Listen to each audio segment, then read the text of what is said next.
सास ससुर के रहने से घर बंदिश नहीं बल्कि मंदिर बनता है। शिवानी खुशी से झूमते हुए रश्मि के गले लग गई और उसको अपने साथ नचाते हुए बोली, अरे रश्मि, तुझे क्या बताऊं, आज मेरी खुशी का कोई ठिकाना नहीं है। सच में आज मैं बहुत बहुत खुश हूँ। दी रश्मि बोली, अरे खुशी का राज भी बताएगी? आखिर क्या है तेरी खुशी की वजह? जरा मैं भी तो सुनूं, जिसने तुझको इतना दीवाना बना दिया है कि तेरे पाँव जमीन पर ही नहीं पड़ रहे हैं। शिवानी ने अपने पर्स में से एक मिठाई का डिब्बा निकाला और एक मिठाई का टुकड़ा रश्मि के मुंह में डालते हुए बोली, अरे रश्मि, मुंह मीठा कर, फिर खुशखबरी सुन। अरे मेरा बरसों का सपना आज जाकर पूरा हुआ है। रश्मि, मेरी गवर्नमेंट सर्विस लग गई है। रश्मि, मैं सरकारी अध्यापिका बन गई हूँ। मेरी बरसों की चाहत आज पूरी हो गई है। सरकारी अध्यापिका बनने की रश्मि बोली, अरे यह तो बहुत ही बड़ी खुशखबरी सुनाई तूने शिवानी। इतनी छोटी सी मिठाई से काम नहीं चलेगा, इसके लिए तो तुझे पार्टी देनी होगी। शिवानी बोली, हाँ रश्मि, इसीलिए तो तुझे इनवाइट करने आई हूँ। अपने घर पर कल मैंने घर पर छोटी सी पूजा रखी और उसके साथ ही पूजा का प्रसाद, तो तू पक्का जरूर जरूर आ जाना। ऐसा बोलकर शिवानी चली गई। शिवानी के चले जाने के बाद रश्मि सोफे पर बैठ गई और सोचने लगी, शिवानी कितनी किस्मत वाली है जिसका हर सपना पूरा हो रहा है, जो अपनी जिंदगी में हमेशा बिना किसी शिकायत के खुश रहती है। कभी वह चिड़चिड़ी नहीं होती है, हर वक्त उसके चेहरे पर मुस्कुराहट बनी रहती है। और एक वह खुद है जो हमेशा तनाव में घिरी रहती है। मुस्कुराहट तो जैसे उसे अलविदा करके चली गई है। ऐसा लगता है हर वक्त मूड बिगड़ा हुआ रहता है। छोटी छोटी बात पर गुस्सा हो जाती हूँ। लाख कोशिश कर रही हूँ, फिर भी बिजनेस को अच्छे से दोनों मियाँ बीवी मिलकर भी अच्छे से नहीं जमा पा रहे हैं। घर में कुछ ना कुछ झगड़े हमेशा होते रहते हैं। समझ में नहीं आता अपनी किस्मत शिवानी के जैसे कैसे बनाऊं। दूसरे दिन रश्मि तैयार होकर शिवानी के घर पर पूजा में शामिल होने के लिए आ गई थी। शिवानी के घर पर और कुछ भी लोग आए हुए थे। शिवानी के सास ससुर एकदम बढ़िया तैयार होकर पूजा में हवन के लिए बैठ चुके थे। शिवानी के सास ससुर के चेहरे पर एक अलग ही प्रकार का परम संतोष और तेज चमक रहा था, और वैसा का वैसा तेज ही शिवानी और उसके पति के चेहरे पर भी दमक रहा था। पूजा चालू हो चुकी थी। शिवानी खाने की तैयारी देखने के लिए रसोई में गई। उसके पीछे पीछे रश्मि भी आ गई थी। रश्मि बोली, शिवानी, तेरी बुलंद किस्मत का राज क्या है? मुझे भी तो बता। आखिर तुम और तेरे पति ऐसा क्या करते हो कि दोनों ही कामयाब होते जा रहे हो? सुना है तेरे पति को भी बिजनेस में बहुत बड़ा फायदा हुआ है। कोई टोटके करती, क्या मुझे भी बता दे? रश्मि हंसते हुए बोली, कोई वास्तु टिप्स अपनी फ्रेंड को भी बता दे ताकि मेरा भी उद्धार हो जाए, मेरी भी बिगड़ी हुई किस्मत बन जाए। शिवानी कुकर का ढक्कन लगाते हुए बोली, अरे मेरी प्यारी दोस्त, जिंदगी को सफल बनाने के लिए ना तो किसी टोटके की जरूरत पड़ती है, ना किसी वास्तु टिप्स की। जिंदगी को स्वर्ग जैसा बनाना हो तो बस अपने बुजुर्गों को, अपने माँ बाप को, अपने सास ससुर को इतना प्यार और इतनी इज्जत दो कि उनका दिल खुश हो जाए और उनके दिल से हर वक्त सिर्फ और सिर्फ तुम्हारे लिए दुआ ही दुआ निकले। तुझे पता है ना रश्मि, मेरे सास ससुर का साथ मेरे लिए किसी फरिश्ते से कम नहीं है। अरे जिंदगी की हर मुश्किल घड़ी में, हर उतार चढ़ाव में मेरे सास ससुर ने हम दोनों पति पत्नी को थाम के रखा, गिरने से बचाया, कभी गिरे तो उठाया, गले लगाया और वापस आगे बढ़ाया। कभी हमारा हौसला गिरने नहीं दिया। आज अगर मैं अध्यापिका बनी हूँ तो सिर्फ मेरी सास की वजह से। अरे अगर मेरी माँ समान सास घर नहीं संभालती, मेरे बच्चे को नहीं देखती, तो मैं अपनी पढ़ाई किसी भी हाल में पूरी नहीं कर पाती। घर का काम करना, बच्चे को संभालना और पढ़ना, यह चीजें मुझसे बैलेंस किसी भी हालत में नहीं हो पाती। पर मेरे सपने के लिए मेरी सासू माँ ने मुझको उकसाया था, वरना मैंने तो अपना सपना भुला दिया था। मेरी सास ने हिम्मत दिखाई और मुझे पढ़ने के लिए प्रेरित किया। तभी मैं बेफिक्र होकर सिर्फ और सिर्फ पढ़ने में बिजी रही। इतने दिन आज यह उसी का नतीजा है कि मैं तेरे सामने अपने सपने को पूरा होता देख पा रही हूँ। और मेरे पति तो तुझे पता ही है ना, घर का कोई भी फैसला, घर की कोई भी बात अपने माँ बाप से पूछे बिना नहीं करते हैं। इनका साथ और समर्थन होता है तभी आगे बढ़ते हैं।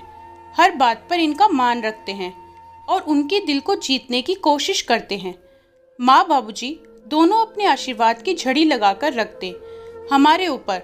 यह सब उन्हीं आशीर्वाद का फल है। वरना हम दोनों अकेले क्या कर सकते थे। रश्मि, मेरा घर मंदिर लगता है। माँ बाबूजी के होने से अगर एक भी दिन माँ बाबूजी इधर उधर कहीं चले जाते हैं तो घर बेजान सा हो जाता है।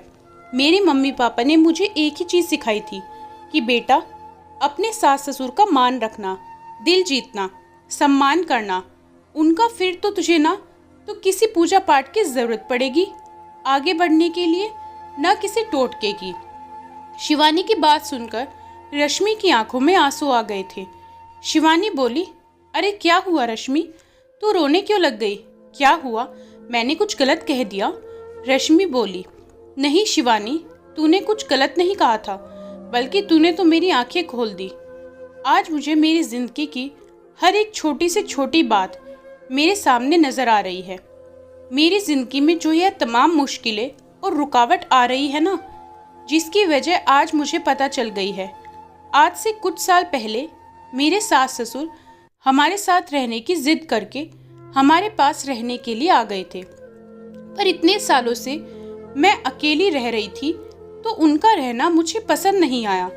मुझे लगा मेरी जिंदगी अब मेरे हिसाब से नहीं चल रही है, मुझे मेरे सास ससुर के हिसाब से अब रहना और चलना पड़ेगा। मुझे मेरा घर बंदिश घर लगने लगा था, जिसमें वह बेचारे तो मुझे कुछ भी नहीं कहते थे, बल्कि मेरी तो एक तरह से सहारा हो गया था। पर मुझे वह सहारा रास नहीं आया था। मुझे तो जिंदगी अपनी मर्जी से जीनी थी।